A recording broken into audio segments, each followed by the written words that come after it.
Assalamualaikum warahmatullahi wabarakatuh.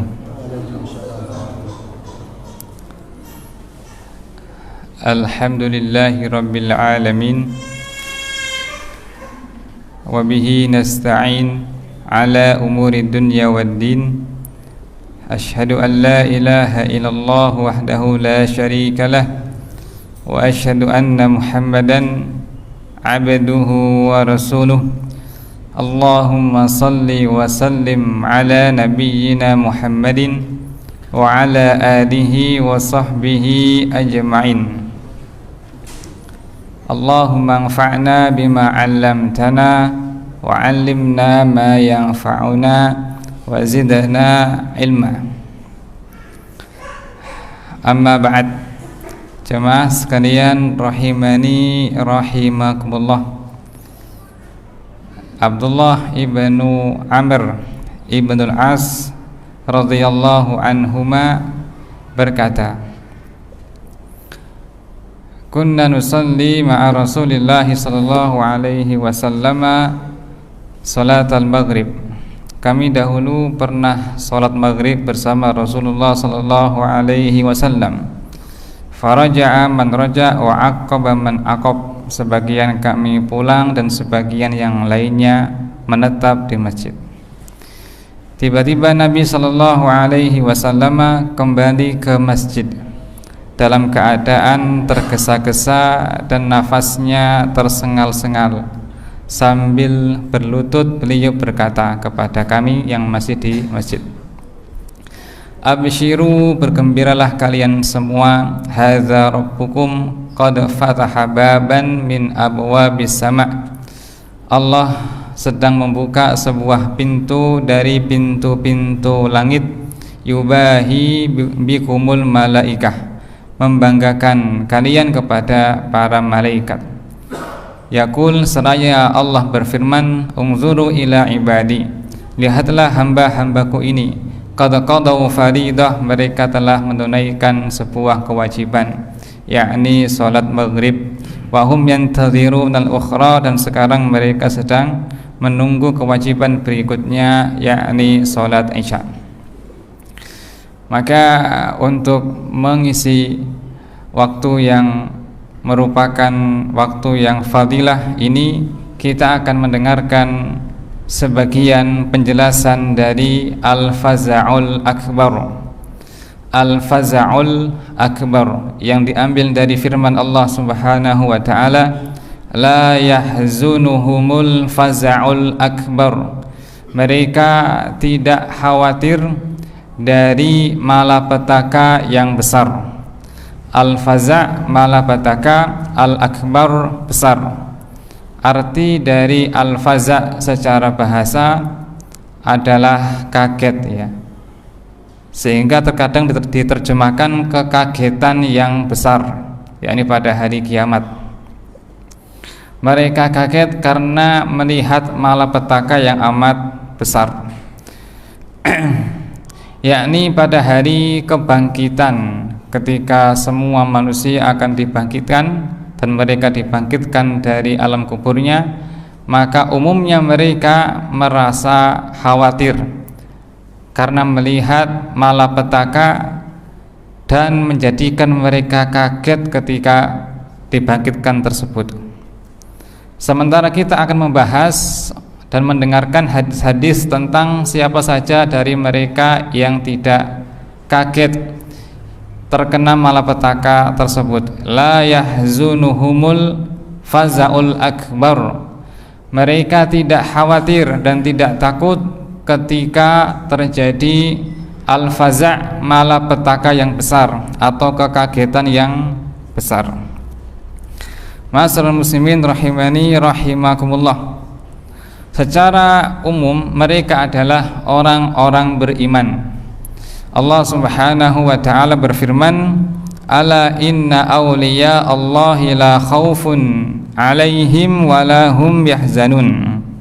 Ingatlah bahwasanya wali-wali Allah, mereka adalah orang-orang yang tidak merasa takut dan tidak merasa sedih, yakni takut dalam menghadapi yang akan mereka hadapi, dan sedih atas apa yang telah berlalu dari dunia yang belum mereka dapatkan, yaitu siapakah mereka? Alladzina amanu wa kanu yattaqun, yaitu orang-orang yang beriman dan mereka bertakwa.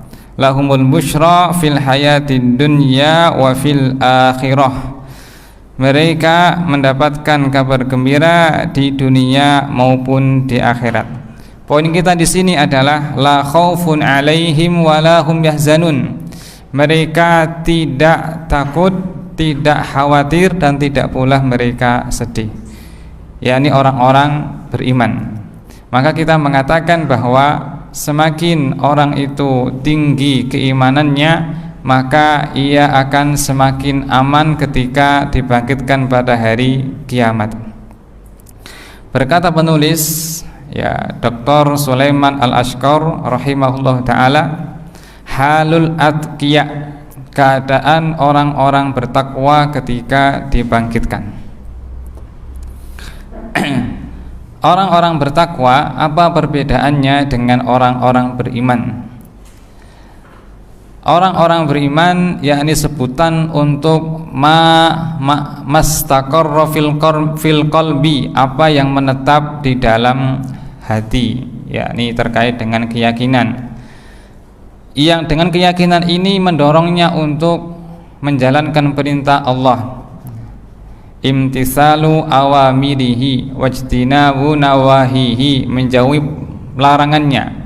Ketika diimplementasikan ini, maka muncullah ketakwaan, maka dikatakan dia orang beriman yang bertakwa.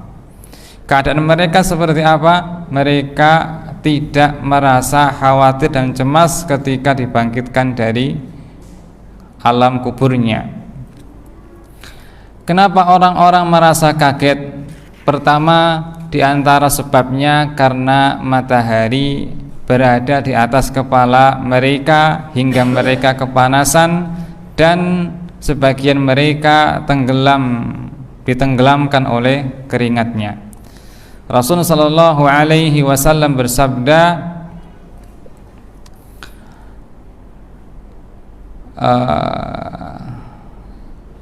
inna syamsa tadnu yaumal qiyamati qadra milin, sesungguhnya matahari pada hari kiamat nanti akan didekatkan sejarak 1 mil.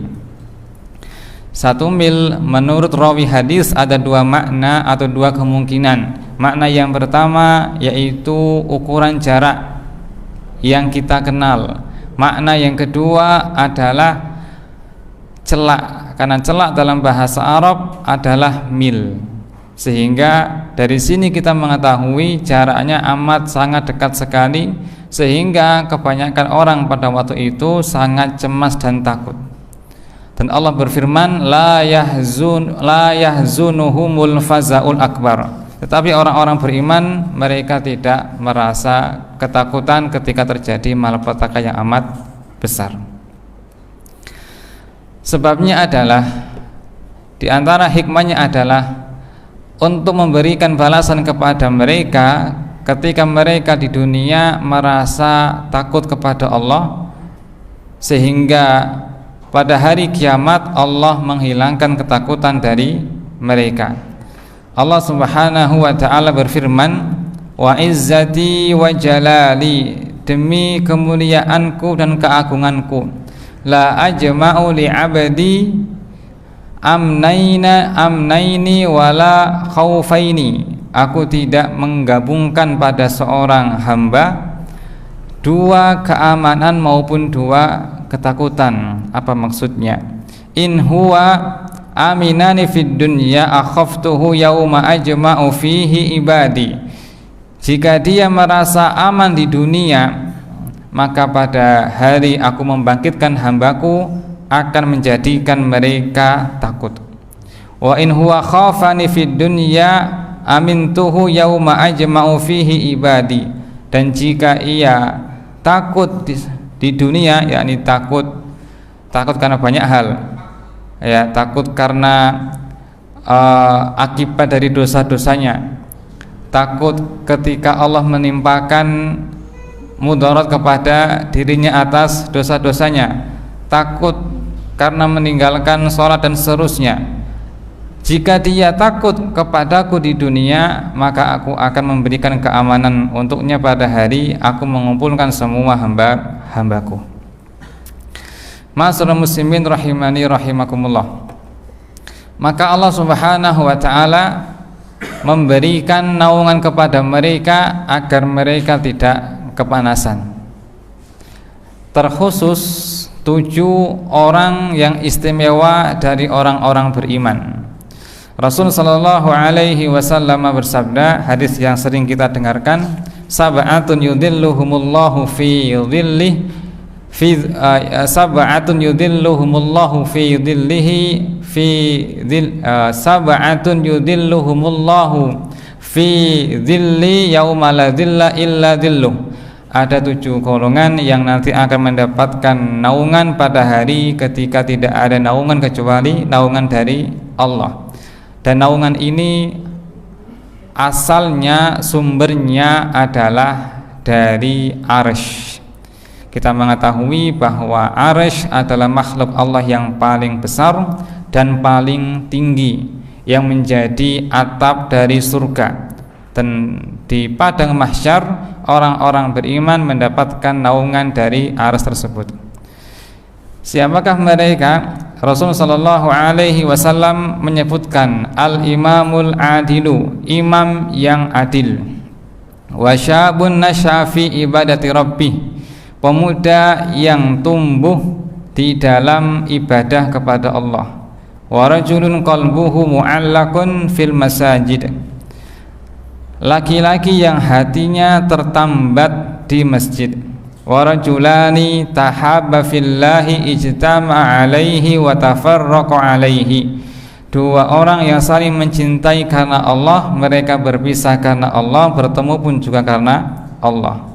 Wa rajulun talabathu imra'atun dzatu mansibin wa jamalin faqala inni akhafullah, laki-laki yang diajak oleh seorang wanita yang cantik dan terhormat atau terpandang, lalu ia menjawab, aku takut kepada Allah. Wa rajulun tasaddaqa bi shadaqatin fa akhfaha hatta la ta'lam shimaluhu ma tunfiq yaminuhu, orang yang bersedekah dengan sembunyi-sembunyi hingga tangan kirinya tidak mengetahui apa yang disedekahkan oleh tangan kanannya. Yang ke-7 adalah rajulun zakarallaha fafadat ainah khalian fafadat ainah, orang yang berzikir kepada Allah sendirian lalu ia meneteskan air mata.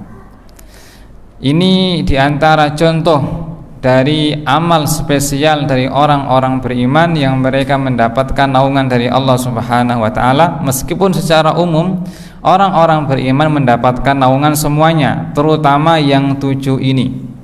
Terutama sekali yang mereka saling mencintai karena Allah Subhanahu wa ta'ala. Allah Ta'ala berfirman kelak pada hari kiamat, ainal mutahabbina fi al-yawma udhilluhu fi dhilli yawma la dhilla illa dhilli. Di manakah orang-orang yang dahulu mencintai, saling mencintai karena aku? Pada hari ini aku akan memberikan naungan pada mereka pada hari yang tidak ada naungan kecuali dari aku. Apa ciri orang yang saling mencintai karena Allah Subhanahu wa ta'ala? Cirinya adalah bukan karena duniawi. Misalkan ketika ada seseorang yang dia suka memberi kepada si A, hingga si A ini cinta kepada orang tersebut, ya. Suatu ketika orang ini tidak memberi kepada si A tersebut, lalu timbul perasaan marah dari dalam dirinya, maka dikatakan dia mencintai orang tersebut bukan karena Allah, tapi karena pemberian. Maka orang yang mencintai karena Allah, mereka mendapatkan keutamaan yang amat sangat banyak sekali. Jamaah sekalian rahimani rahimakumullahu jami'an.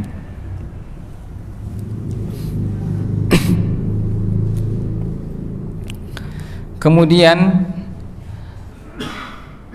di antara orang beriman tersebut yang istimewa, yang semakin tinggi keimanannya sehingga dia sangat aman dan tidak takut ketika dibangkitkan adalah orang-orang yang dahulu mereka gemar membantu orang lain.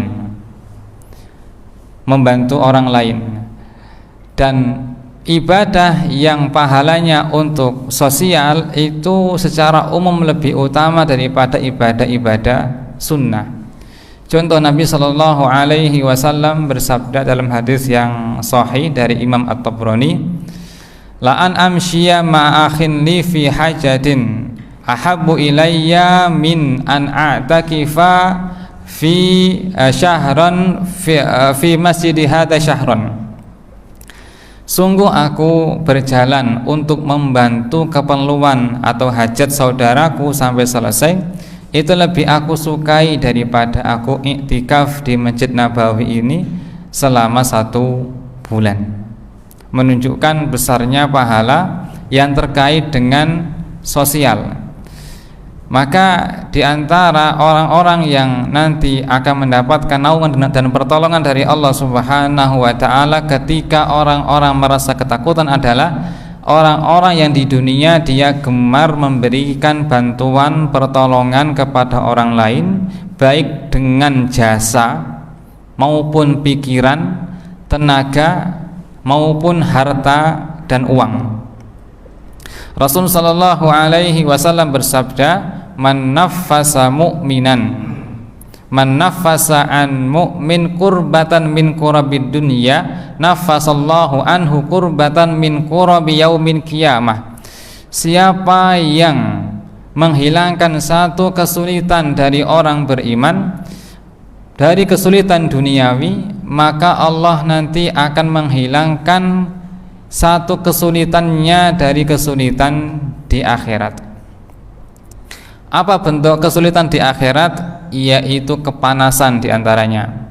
Kepanasan hingga orang tersebut, yakni umumnya manusia, tenggelam dengan keringatnya. Ada yang tenggelam sampai betisnya, ada yang sampai pahanya, ada yang sampai perutnya, ada yang sampai telinganya, ada yang tenggelam semua badannya, iljaman.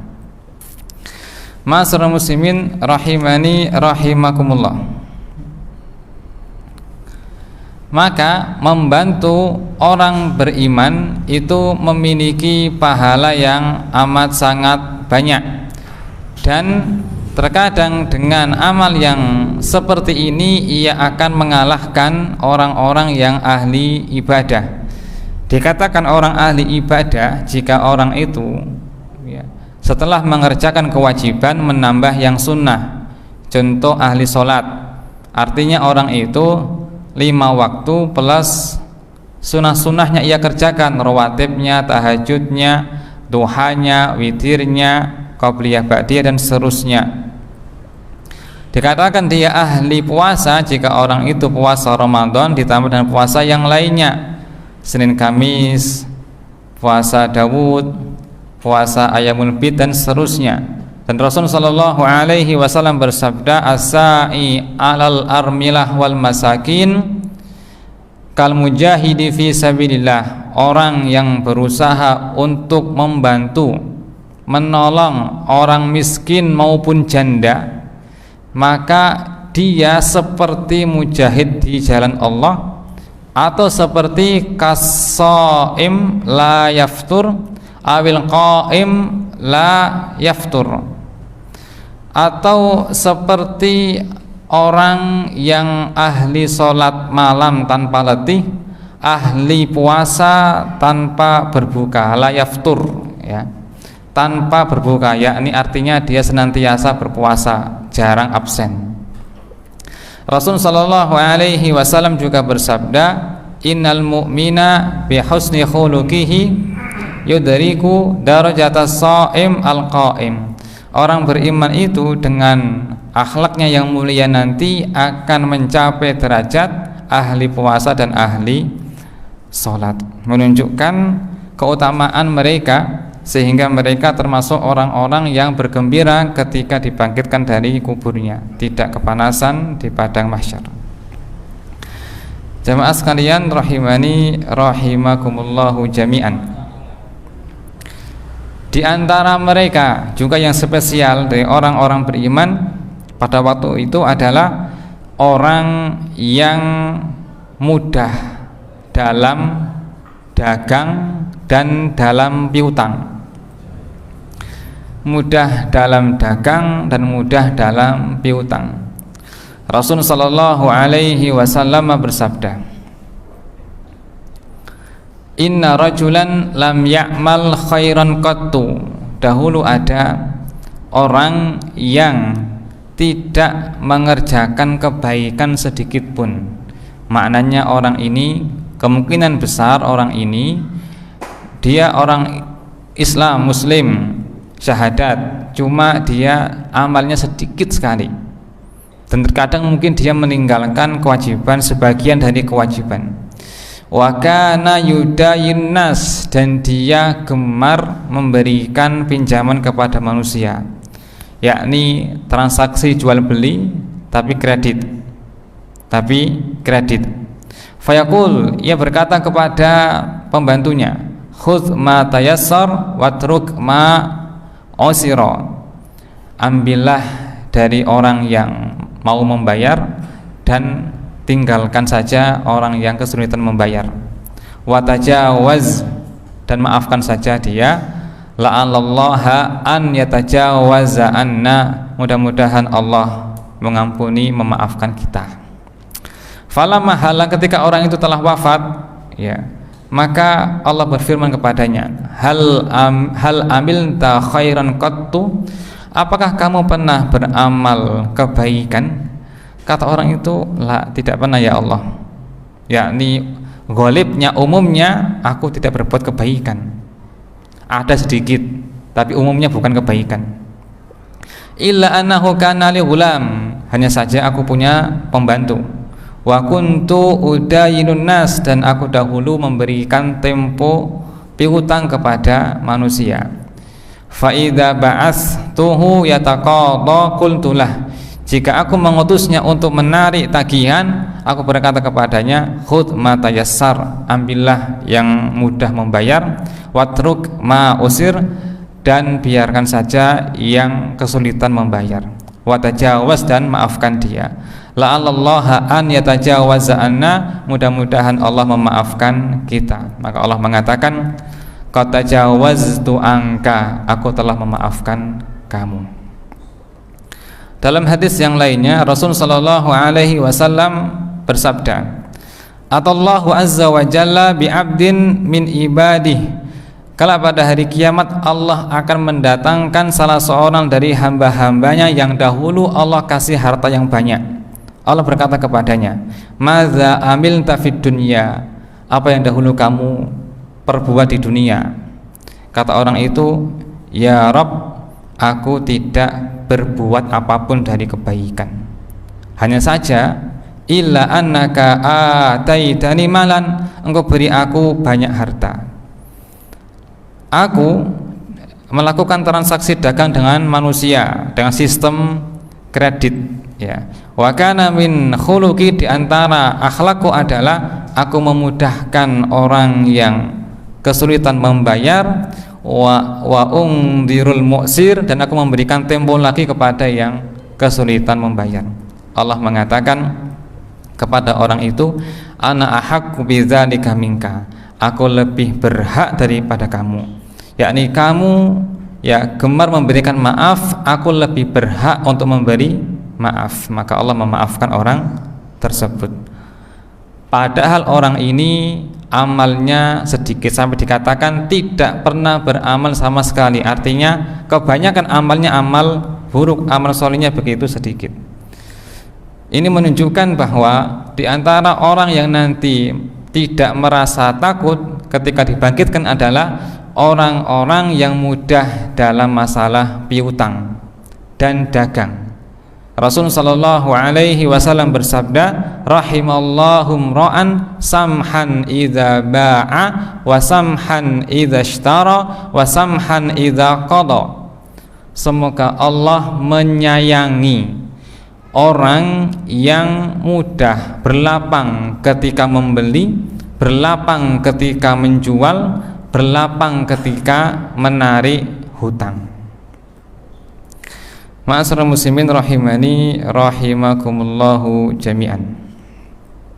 Di antara orang tersebut yang spesial adalah orang-orang yang adil dalam memutuskan perkara, adil di antara keluarganya, adil kepada orang-orang yang berada di bawahnya. Rasulullah sallallahu alaihi wasallam bersabda, innal muqsitina indallahi ala manabira min nur. Orang-orang yang adil di sisi Allah kelak, orang-orang yang adil nanti berada di sisi Allah, berada di atas mimbar-mimbar yang bercahaya. Dan di sebelah kanan Allah azza wa jalla, dan kedua tangan Allah adalah kanan, alladzina ya'tiluna fi hukmihim wa ahlihim wa mawallau, yaitu orang-orang yang adil dalam memutuskan perkara dan dalam bermuamalah dengan keluarganya dan dengan siapa saja yang di bawahnya. Adil dalam memutuskan perkara ini tidaklah mudah, terutama di zaman sekarang, yang mana ketika orang berkonflik dia membayar pengacara, dan pengacara ini bisa membantunya meskipun untuk mengambil haknya orang lain, dan itu bisa dimenangkan di pengadilan, menunjukkan beratnya untuk adil dalam memutuskan perkara. Yang kedua, adil dalam berkeluarga, yakni kepada anak-anaknya, kepada orang tuanya, ya, dan adil kepada orang yang di bawahnya, seperti kepada pembantu-pembantunya, kepada karyawan-karyawannya, dan yang semisalnya. Ma'asyiral muslimin rahimani rahimakumullahu jami'an. Berikutnya, orang-orang yang spesial dari orang-orang beriman yang tidak merasa ketakutan ketika dibangkitkan nanti pada hari al-fazaul akbar, malapetaka yang besar, adalah orang-orang yang ketika di dunia sering dipancing emosinya, tapi dia tahan. Dia mungkin dikelilingi dengan orang-orang yang suka memancing emosi, mungkin orang tuanya, istrinya, rekan kerjanya, ya, anak-anaknya, tetangganya, tapi dia berusaha untuk menahan amarahnya sehingga dia santun ketika berbicara. Rasul sallallahu alaihi wasallam bersabda, man kadhama ghaizan wa huwa qadirun ala an yunfizahu. Siapa yang menahan ghaiz, marah, ya, marah itu bahasa Arabnya ghadab. Jika marahnya itu memuncak, bahasa Arabnya ghaiz, yakni syiddatul ghadab. Siapa yang menahan amarah yang sudah memuncak sekali, bahasa kita di ubun-ubun, ya, sementara dia mampu untuk melampiaskannya, mampu dia, ya, yang menjengkeli dia istrinya sendiri, mampu dia, ya kan, anaknya sendiri mampu dia, ya, karyawannya sendiri mampu dia, pembantunya sendiri mampu dia melampiaskan amarahnya, tapi dia menahannya. Da'ahullahu ala ru'usil khalaiki yaumal qiyamah, maka kalau pada hari kiamat, ya, Allah akan memanggilnya, dipanggil namanya, sementara semua makhluk menyaksikannya. Ini tampil gitu, ya, orang spesial. Untuk apa Allah panggil? Tsumma yukhayyirahu minal huril aini ma sya'. Dia disuruh memilih bidadari mana saja yang dia sukai. Ini diantara keutamaan orang yang menahan amarahnya, terutama sekali jika yang memarahi adalah istrinya, karena pas, ya, pahalanya bidadari, ya kan, dari istrinya. Nah, kemudian Di antara orang-orang yang spesial pada hari kiamat nanti adalah orang-orang yang gemar azan. Orang-orang yang gemar azan. Rasulullah sallallahu alaihi wasallam bersabda, al-muadzinuna atwalun nasi a'naqan yaumal qiyamati. Orang-orang yang gemar azan, yakni azannya itu dalam durasi yang lama gitu ya, bukan sekali dua kali. Durasi yang lama adalah orang yang paling panjang lehernya pada hari kiamat. Apa makna lehernya paling panjang? Yakni orang yang terdepan dan spesial, bukan maknanya aib, bukan. Karena sesuatu itu akan tampak menawan dan istimewa jika dilihat dari rumpunnya. Misalkan jenggot gitu ya, jenggot yang lebat sekali, yang banyak sekali. Jika itu ada pada harimau, maka hal itu merupakan hiasan untuk dirinya ya. Jika jenggot ini terdapat pada buaya, ya kurang bagus gitu ya. Maka ungkapan ini untuk menunjukkan keistimewaan orang ini dan ia unggul terdepan dari teman-temannya pada hari kiamat nanti. Dia dikenal oleh semua orang di padang mahsyar nanti. Itu orang-orang yang gemar azan, bahwa mereka merupakan orang yang paling panjang lehernya pada hari kiamat. Entah hakiki panjang lehernya ataukah kiasan maknanya terdepan. Yang jelas itu bukan aib, tapi keistimewaan, keunggulan, keterdepanan di antara manusia yang lainnya. Di antara sebabnya adalah karena orang itu berupaya untuk memanjangkan kalimat tauhid kepada penjuru dunia, sekaligus mengajak mereka untuk sholat. Rasul sallallahu alaihi wasallam bersabda ya, tentang orang yang azan, fa inna madda sautil muazzin la yasma'u madda sautil muazzin jinnun wala insun wala syai'un illa syahidalahu yaumal qiyamah. Tidak ada yang mendengar jangkauan suaranya muazzin, baik dia jin ataukah manusia ataukah benda apapun, termasuk pula pohon ya, batu, melainkan kelak tadi itu akan menjadi saksi untuknya pada hari kiamat. Saksi apa? Saksi bahwa orang itu telah bersahadat asyhadu alla ilaha illallah, asyhadu anna muhammadar rasulullah, dan mengajak kepada kebaikan. Mari kita sholat, mari kita kepada kejayaan. Allah itu maha besar, menjadi saksi untuk perkara yang sangat besar sekali, kalimat tauhid, dan mengajak kepada sholat. Berkata Umar bin Khattab radhiyallahu anhu, seandainya ya, aku tidak disibukkan dengan kekhalifahan ini, aku ingin menjadi tukang azan. Seandainya aku tidak disibukkan dengan kekhalifahan ini, aku ingin menjadi tukang azan, karena besarnya pahala mereka.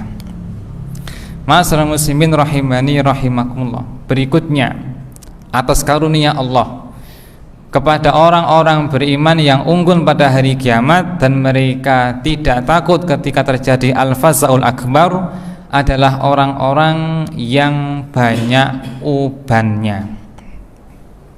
Alladzina yashibuna fil Islam, orang-orang yang banyak ubannya dalam keadaan dia muslim. Ini murni karunia dari Allah. Rasulullah sallallahu alaihi wasallam bersabda, man syaba syaibatan fil Islam kanat lahu nuran yaumal qiyamah. Siapa yang beruban dalam keadaan Islam, ini dia muslim, maka uban itu akan menjadi cahaya untuknya pada hari kiamat.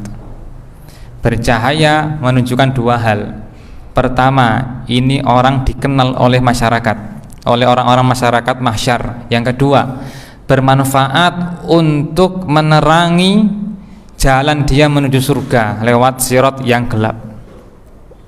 Dan yang menjadi cahaya ini setiap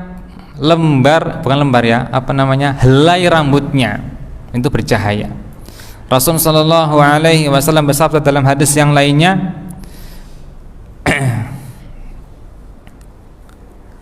asyaibu nurul mu'min. Uban itu adalah cahaya bagi orang beriman.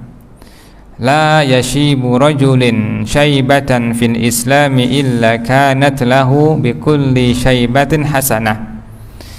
Tidaklah seorang muslim itu beruban, melainkan satu ubannya itu akan menjadi kebaikan untuk dirinya. Wa rufi'a biha darajah, mengangkat satu derajatnya. Kalau ubannya itu 1000, ada nggak 1000? Mungkin 100 ya. Kalau ubannya itu sejumlah 100 helai rambut, maka sebanyak itu pula cahayanya dan sebanyak itu pula tambahan derajat untuknya dan pahala kebaikan untuknya. 3 keutamaan: cahaya, derajat, dan hasanah atau pahala. Apa hikmahnya? Yang pertama, memang Allah menginginkan orang beriman ini menjadi orang-orang yang Allah istimewakan meskipun mereka sedikit amalnya. Ini yang pertama. Yang kedua, agar mereka tidak mencabut ubannya. Nah, ada apa dengan uban? Karena uban ini sebagai pertanda bahwa sudah datang atau sudah dekat waktunya untuk bertemu dengan Allah Ta'ala, sehingga yang lebih persiapan lagi. Dalam surah Fatir, Allah Subhanahu wa Ta'ala ketika mencela orang-orang yang masuk neraka, waja'akumun nadhir awalam nu'ammirkum ma yatadzakkaru fihi. Gimana ayatnya? Saya tidak bawa HP. Mustafa bin. Ada nggak yang hafal ayatnya? Sebentar ya.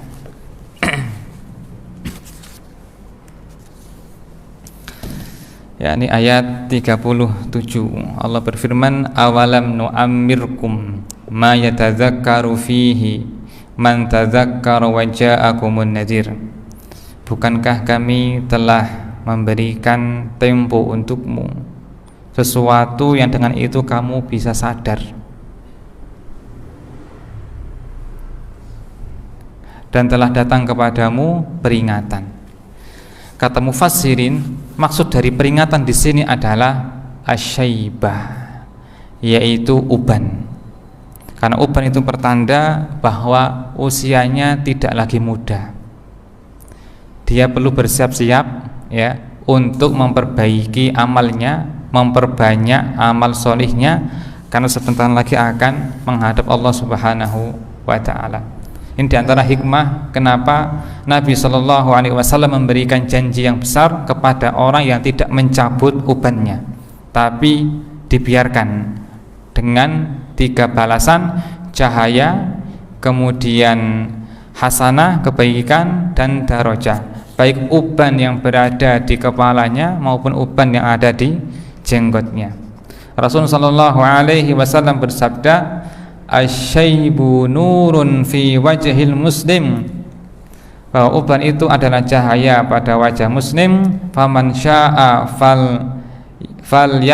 falyantafi nurah, jika kamu ingin mencabut cahayamu ya silahkan.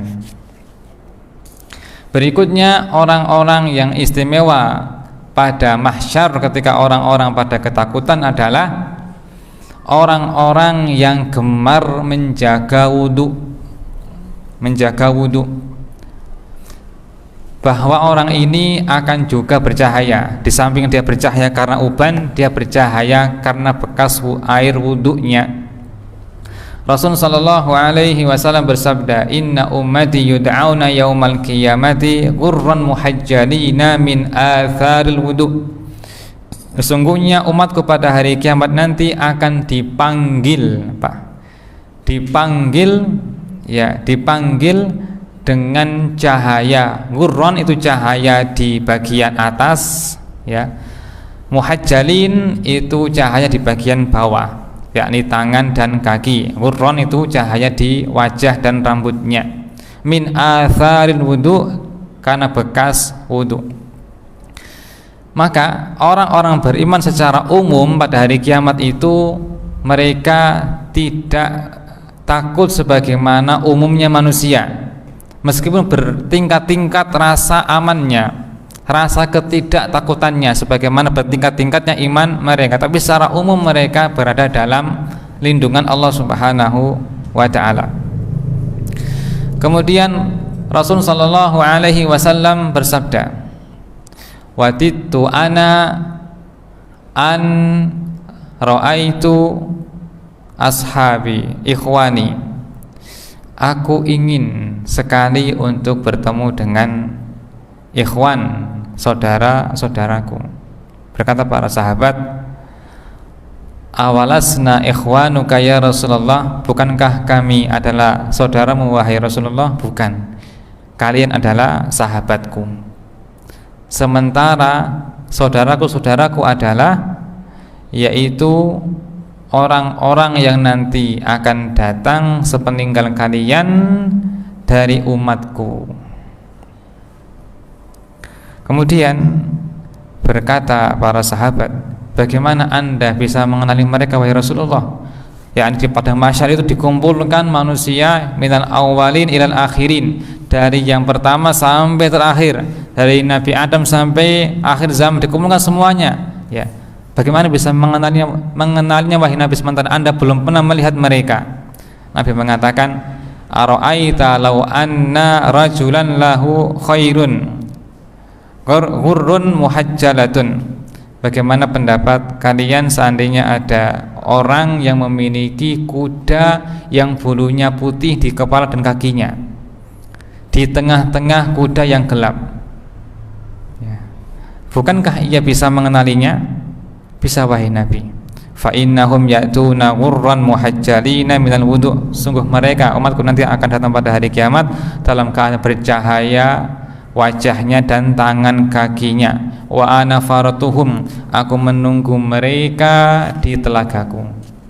Kemudian berikutnya yang terakhir adalah asyuhada wal murabitun, orang-orang yang mati syahid maupun yang berjaga di perbatasan perbatasan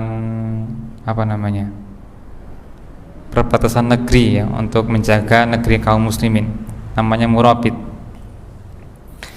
Bahwa mereka termasuk orang-orang yang nanti tidak merasa takut ketika dibangkitkan dari kuburnya, meskipun matahari diletakkan di atas kepala mereka.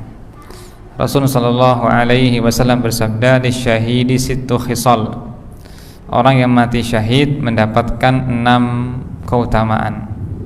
Kalau kita perhatikan 6 keutamaan ini memiliki urutan waktu, dari mulai dia sakaratul maut, kemudian alam barzakh, kemudian alam kebangkitan, lalu surga. Pertama, yughfaru lahu fi awwali daf'atin. Semua dosanya diampuni semenjak tetesan darah pertama mengucur, jadi ketika sakaratul maut. Wa yara maq'adahu minan jannah, melihat tempatnya di surga, yakni ketika sakaratul maut. Darahnya itu bercucuran, diampuni semua dosanya, dan dia melihat tempatnya di surga sementara dia masih hidup, hendak meninggal. Kemudian yang ketiga, wa yujaru min azabil qabri, dilindungi dari azab kuburan, alam barzakh, mati masuk alam kubur. Berikutnya ketika dibangkitkan, wa ya'manu minal fazail akbar, dia aman dari malapetaka yang besar. Kemudian ketika di mahsyar, yudau ala ra'sihi tajul waqar, diletakkan di atas kepalanya mahkota kemuliaan. Yani orang spesial, terkenal di kalangan masyarakat mahsyar. Al yaqutatu minhu khairum minad dunya wa ma fiha. Ya, di mana satu berlian atau satu hiasan di situ itu lebih utama daripada dunia beserta isinya. Kemudian di surga, wa yuzawwaju sintaini wa sab'ina zaujatan minal hurin in, dinikahkan dengan 72 bidadari. Berapa minimal istri orang beriman dari bidadari? Minimal orang beriman mendapatkan 2 istri bidadari plus istri di dunia, ya berarti 3 ya minimal ya. Istri di dunia 1, kemudian istri dari bidadari 2, ini minimal. Ada bermujahid ini yang syahid dinikahkan dengan 72 bidadari, dan dia punya andil untuk penghuni neraka. Wa yusyaffi'u fi sab'ina min aqrabaihi, dia boleh memberikan syafaat untuk 60 kerabatnya. Kita sendiri suruh ngitung kerabat kita 60, bisa enggak? Nah, enggak bisa ya. Tapi orang ini dia boleh untuk memberikan syafaat. Artinya yang masuk neraka ini dia angkat untuk masuk surga. Syafaat di sini adalah syafaat untuk mengeluarkan ahli neraka ke surga. Yakni bagi siapa yang punya keimanan di dalam hatinya sebanyak 70. Kemudian Nabi SAW bersabda tentang murabit, orang-orang yang berjaga di perbatasan negeri agar tidak diserang oleh orang-orang musyrikin. Ribatu yaumin khairun min siyamid dahar. Ya, ribat berjaga-jaga itu sehari saja itu lebih utama daripada puasa sepanjang tahun. Puasa 360 hari itu masih kalah 1 hari berjaga di perbatasan. Wa man mata murabitan fi sabilillah umina minal fazail akbar. Siapa yang meninggal ketika berjaga-jaga tersebut, maka dia aman dari faza akbar, dari malapetaka yang besar. Ini poin kita. Ya, kemudian para ulama mengatakan bahwa berjihad dengan ilmu itu lebih utama daripada berjihad dengan pedang. Wajahidhum bihi jihadan kabira. Berjihadlah kamu dengan Al-Quran sebagai jihad yang besar. Kata Ibnu Qayyim mengatakan dalam ayat ini Allah mengatakan bahwa jihad yang terbesar adalah dengan Al-Quran, menunjukkan bahwa jihad dengan dakwah itu lebih utama daripada jihad dengan pedang. Karena dengan pedang semua orang bisa memegangnya, tapi untuk dengan ilmu nggak semua orang bisa melaksanakannya, sehingga dia lebih utama. Artinya bahwa orang-orang yang meninggal di jalan Allah dalam rangka berdakwah, mereka masuk kategori orang yang mati syahid. Begitu pula orang yang berusaha untuk menjaga agar agama Islam ini tidak dimasuki dengan pemikiran yang rusak, kebid'ahan misalkan. Dia berusaha untuk andil di situ sehingga ia terbunuh atau hingga ia tutup usia di jalan itu, maka ia termasuk murabit fi sabilillah. Karena dia termasuk orang yang berjaga-jaga dari pemikiran orang-orang musyrikin yang bisa mengotori pemikiran kaum muslimin. Allahu ta'ala a'lam. Demikian beberapa penjelasan dari orang-orang yang spesial dari orang beriman pada hari kiamat nanti. Ketika dibangkitkan, kita memohon kepada Allah Subhanahu wa ta'ala dengan nama-namanya yang indah dan sifat-sifatnya yang tinggi agar menjadikan kita termasuk dari mereka dan mengampuni dosa-dosa kita dan memasukkan kita ke surga Firdaus yang tertinggi. Amin Allahumma amin. Saya akhiri, terima kasih banyak atas kebersamaannya. Wassallallahu ala nabiyyina Muhammadin wa ala alihi wa sahbihi wa baraka wa sallam. Subhanakallahumma bihamdika asyhadu an la ilaha illa anta astaghfiruka wa atubu ilaik. Wassalamualaikum warahmatullahi wabarakatuh.